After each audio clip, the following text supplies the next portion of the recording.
और गाजा पट्टी के बीच रफा क्रॉसिंग पर राहत सामग्री की डिलीवरी के दौरान गोलीबारी शुरू हो गई, जिसके बाद डिलीवरी को रोक दिया गया।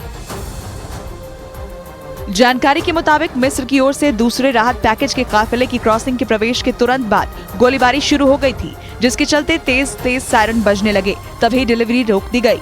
युद्ध की घोषणा के बाद गाजा पट्टी के लोगों को बाहर निकलने के लिए सारे रास्ते बंद हो गए थे।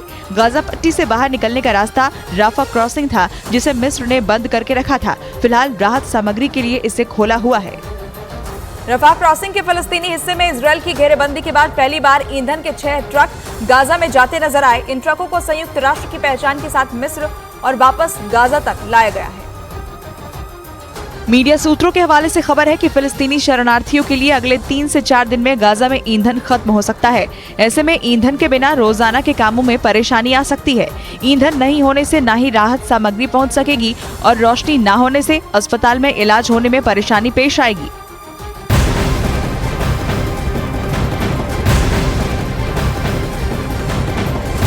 इजरायल और हमास के बीच जंग जारी है। इजरायल लगातार गाजा पट्टी में हमास के ठिकानों पर हवाई हमले कर रहा है। इजरायली सेना ने गाजा पट्टी के चारों ओर डेरा डाला हुआ है। रविवार को भी इजरायल की सेना की बारूदी बारिश जारी रही, जिसके बाद गाजा के कई इलाकों में कोहराम देखा गया। रविवार को इजरायल की सेना ने गाजा के कई इलाकों पर एक साथ बमबारी की और रॉकेट से अटैक किया, जिसमें कई लोगों की मौत की खबर है। गाजा पर हुए अटैक की तस्वीर सामने आई है, जो मन विचलित कर देने वाली है। तस्वीर में आपको आसमान में धुएं का गुबार नजर आ रहा होगा, जो ये बताने के लिए काफी है कि गाजा में मौजूदा हालात कैसे हैं। इजरायल की मैगलिन कमांडो यूनिट ने स्टील स्टिंग मोर्टार बम का इस्तेमाल शुरू कर दिया। स्टील स्टिंग मोर्टार बम आतंकी ठिकानों पर सटीक निशाने के लिए जाना जाता है और इससे गैर निर्देशित टारगेट को मारने का जोखिम कम रहता है। युद्ध की शुरुआत से ही कमांडो टीम ने इसका इस्तेमाल कर दिया था और गाजा पट्टी में 100 से ज्यादा आतंकवादियों को मारने का दावा किया है। कमांडो टीम ने दावा किया कि वो हमास के आतंकियों का डटकर सामना करेंगे और जीत हासिल करेंगे। और उधर गाजा और मिस्र को जोड़ने वाले रफा बॉर्डर पर इजरायल की तरफ से फिर से बमबारी की गई। इजरायल पर हमले के बाद से रफा बॉर्डर को बंद कर दिया गया था, जिसे अमेरिका के दबाव में एक बार फिर से खोला गया है। और इजरायल की सेना को डर है कि उस रास्ते से हमास के लड़ाके भाग सकते हैं।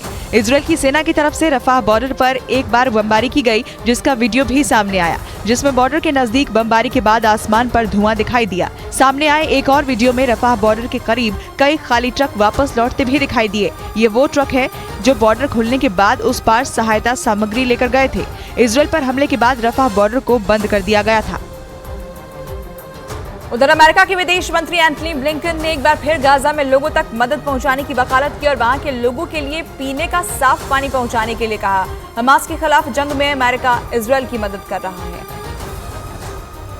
और पिछले दिनों इजरायल ने हमले के बाद गाजा की बिजली और पानी लाइन को बंद कर दिया था, जिससे वहां के लोगों के सामने पीने के पानी की किल्लत हो गई थी। इसलिए अमेरिका ने अब इजरायल से गाजा के लोगों के लिए पीने के साफ पानी की व्यवस्था करने को कहा है।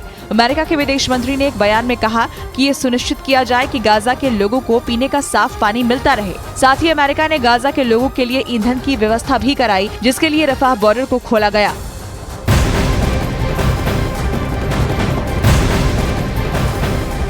इजरायल डिफेंस फोर्स ने हमास के सीक्रेट बेस को टारगेट बनाना शुरू कर दिया है। गाजा पट्टी की मस्जिद के अंदर अंडरग्राउंड अड्डों में दुबके हमास के फाइटरों पर मिसाइल गिर रही है। इजरायल ने वेस्ट बैंक के कुछ ठिकानों